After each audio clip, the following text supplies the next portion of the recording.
à tous et bienvenue sur Create Your Paradise. Aujourd'hui, le sujet que l'on va aborder, c'est la dépendance affective. C'est parti. Ouais, je suis pas très bonne pour les intros, donc je passe vite. Alors, déjà, qu'est-ce que la dépendance affective?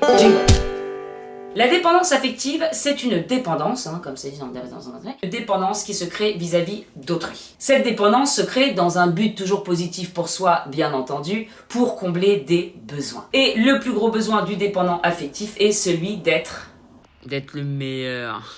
Non. C'est d'être compris. Non plus.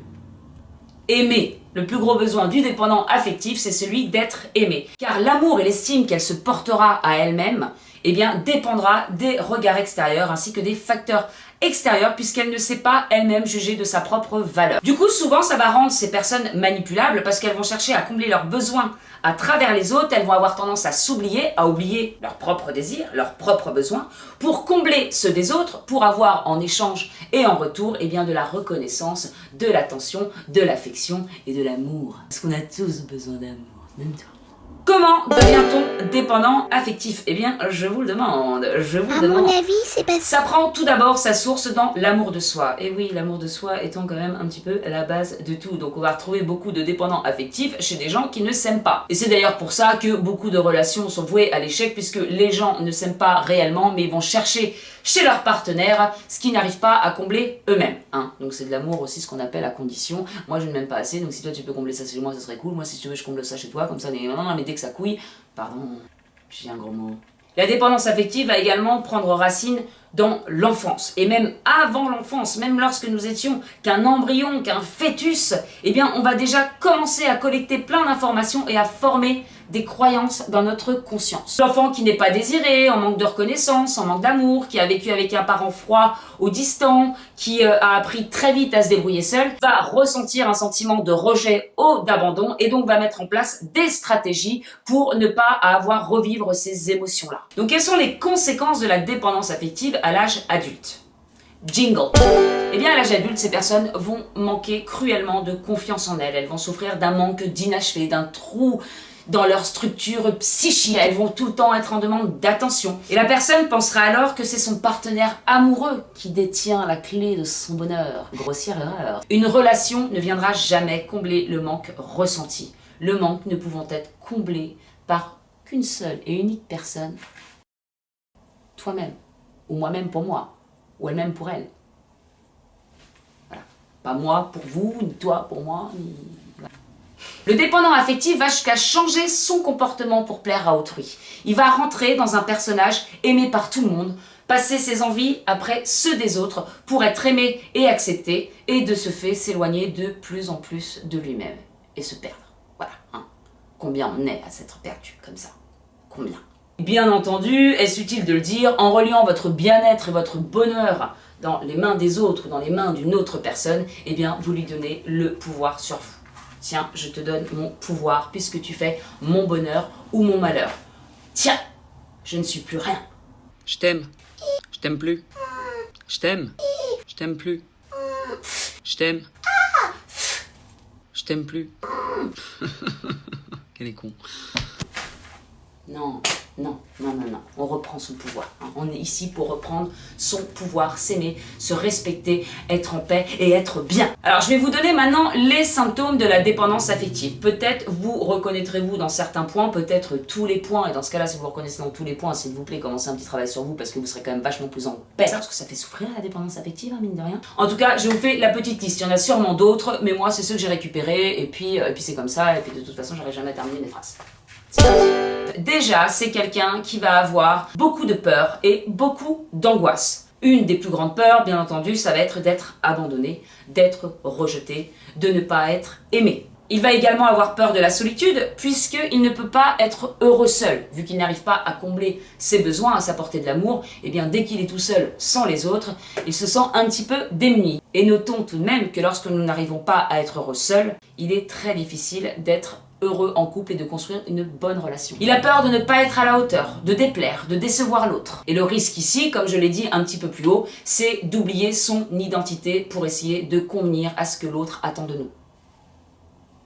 On est qui on est, que ce soit clair. Il va avoir peur de la trahison, de l'infidélité, il va être jaloux, possessif. Le dépendant affectif croit d'ailleurs que la jalousie, c'est de l'amour et qu'en fait, l'amour, c'est posséder l'autre. No way. On ne peut ni aimer celui que l'on possède, ni aimer celui qui cherche à nous posséder. L'amour au long cours ne se conjugue qu'avec le concept de liberté.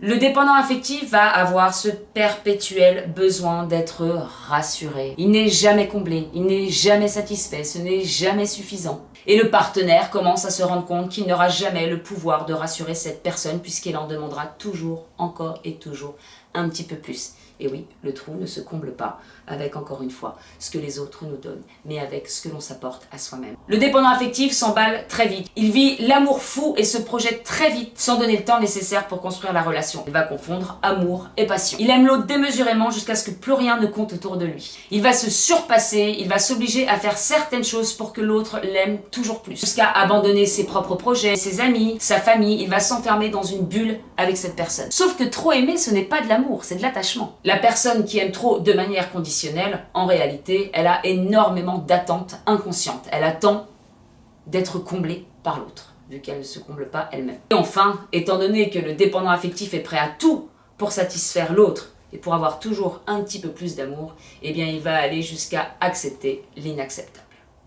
En plus de tout ça, eh bien le dépendant affectif aura constamment des sentiments désagréables, comme par exemple l'impression de faire beaucoup pour l'autre, de se sacrifier et donc d'être dans une relation à sens unique. Il va ressentir beaucoup de tristesse jusqu'à pleurer lorsqu'il est seul. Il va ressentir également un sentiment de culpabilité et de honte et il va croire aussi que les autres abusent de sa gentillesse. Alors comme les attentes du dépendant affectif ne sont jamais réellement comblées, puisqu'on ne peut pas combler un trou sans fond, eh bien il va être déçu, frustré et c'est quelqu'un qui va se mettre très facilement en colère. Ce qui est une bonne occasion aussi pour lui de jouer au rôle de la victime et de manipuler subtilement les autres afin d'obtenir ce dont il a le plus besoin au monde, de l'affection, de l'attention, de l'amour. L'amour, aimez-moi, aimez-moi, aimez-moi. Aime-toi d'abord. Aime-toi toi.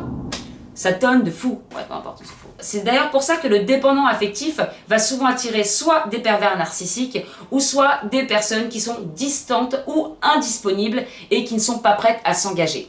Il va attirer le pervers narcissique. Pourquoi? Eh bien parce que finalement, le pervers narcissique va être un reflet pour lui-même. Il va la traiter de manière dont elle-même se traite, c'est-à-dire de manière perverse.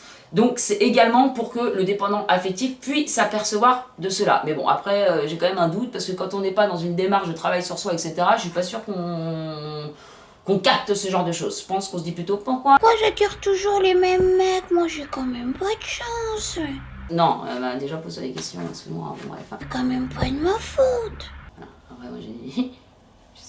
Ou alors, encore des partenaires donc distants ou indisponibles. Et là, qu'est-ce que ça va montrer au dépendant affectif? Eh bien, ça va lui apprendre surtout le détachement. Voilà, ça va lui apprendre à se détacher des autres et également lui faire peut-être prendre conscience que lui-même n'est pas prêt véritablement à s'engager. Dernière partie, c'est bientôt fini et c'est tant mieux. Bien. Comment guérir de la dépendance affective? Et oui, on a quand même envie d'en sortir de ce truc. Donc en fait, la réponse, elle est très très simple. Elle tient en 3 mots. Travail sur soi. Donc sur toi. Si tu t'es reconnu, si tu sens que tu as une petite dépendance affective, voire une grosse, eh bien, le travail sur soi, on sait que c'est chiant d'aller ouvrir ce qu'il y a au fond, de se confronter à ses blessures, à toutes ces choses-là, à remonter dans le passé pour guérir, pour la... Mais purée, je vous encourage tous à le faire parce qu'on se sent tellement libéré. Alors oui, il y a des phases un petit peu difficiles, mais s'il vous plaît, prenez le temps. Parce que c'est aussi le monde qui sera impacté. Hein, on aura un monde meilleur. Bon, bref. Donc, comment guérir de la dépendance affective? Il faut agir sur 3 aspects. Et de toute façon, c'est toujours un peu les mêmes.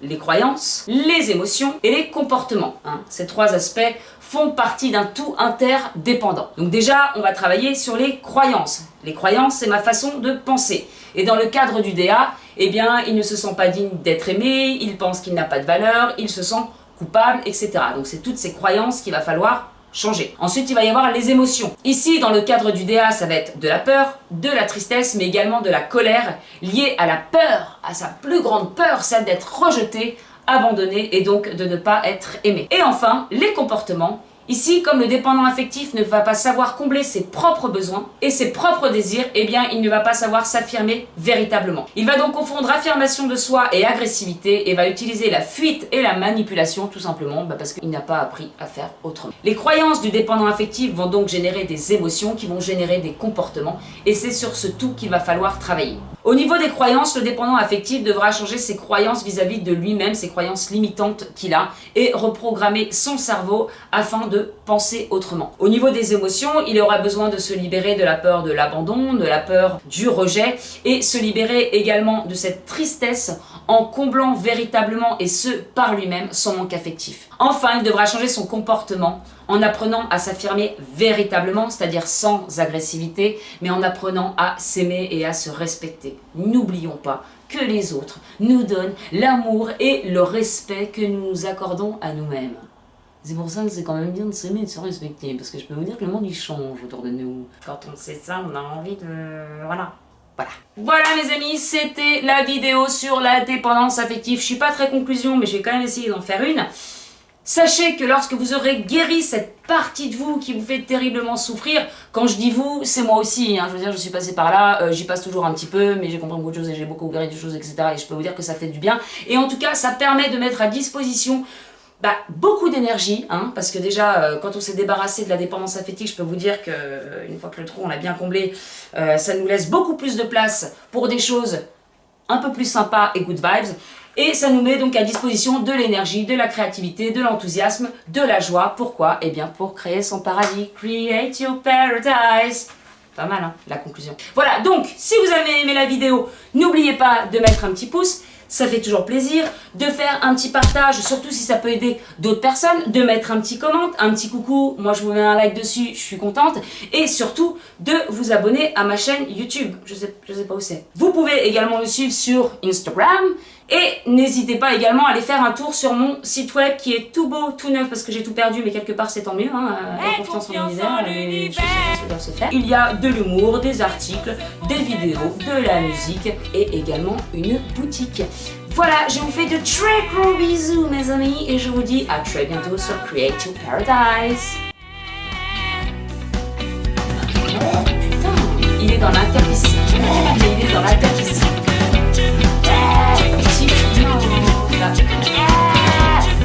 Et à ce j'espère que vous avez j'espère que c'est bon. Ta gueule. De cette... Putain, ça me saoule. C'est la fuite et la... Attends, faut que je la refasse bien. Tac, paf, paf, paf, paf, paf. Donc ils se sentiront pas... Bon bah voilà.